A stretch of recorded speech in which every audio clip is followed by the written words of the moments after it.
বর্তমানে আমরা দেখতে পাই আমরা প্রত্যেকে নিজেকে সনাতন বলে পরিচয় দেওয়ার জন্য ব্যস্ত হয়ে পড়ি, কিন্তু আমরা কি আসলে সনাতনী?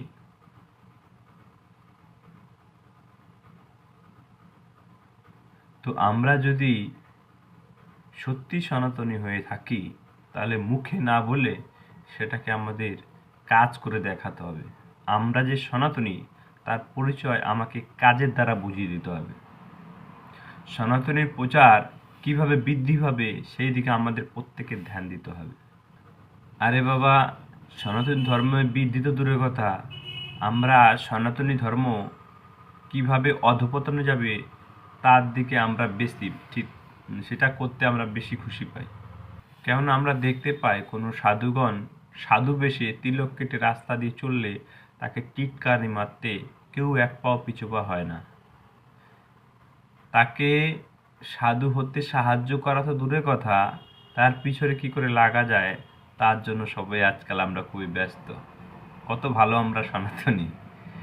হ্যাঁ, আবার আজকাল বিভিন্ন মত আছে। কেউ কৃষ্ণ ভক্ত, কেউ বলে আমি ইস্কনের প্রচারক, কেউ বলে আমি গৌরী মঠের প্রচারক, কেউ বলে অন্য সম্প্রদায়ের প্রচারক, কেউ বলে আমি কৃষ্ণ ভক্ত, কালী ভক্ত, দুর্গা ভক্ত, শিব ভক্ত।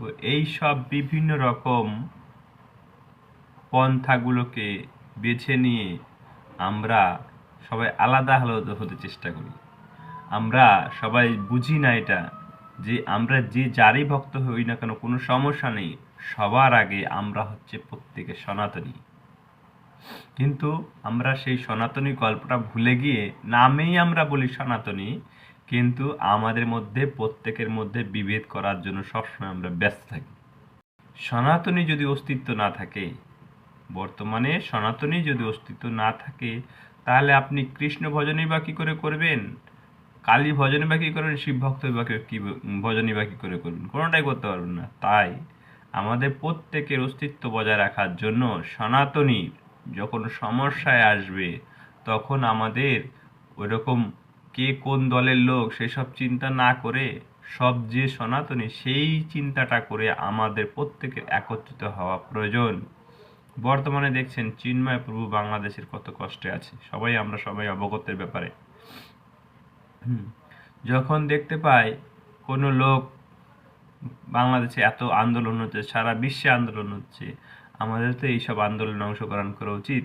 সেই সময় যদি আমরা ভাবি যে না আমরা কৃষ্ণ, ওরা তো কৃষ্ণ, উনি তো চিন্ময় প্রভু তো কৃষ্ণ ভক্ত, ওখানে আমরা যাবো, ওখানে আমরা শিব ভক্ত হয়ে এইসব দলাদলি করলে যদি চলি, তাহলে আমাদের এমন দিন আসবে সনাতনীরা বিধ্বংসের মুখে চলে যাবে।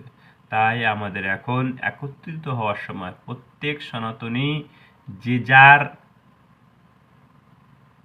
সিস্টেম ভুলে গিয়ে, কে শিব ভক্ত, কালী ভক্ত, ওইসব না ভুলে গিয়ে আমরা যে প্রত্যেকের সনাতনী সেই চিন্তা করে আমাদের সনাতন ধর্ম কি করে অগ্রগতি হবে, সামনের দিকে এগিয়ে যাবে, প্রভাব বিস্তার পাবে, সেই চিন্তা আমাদের প্রত্যেকের করা উচিত।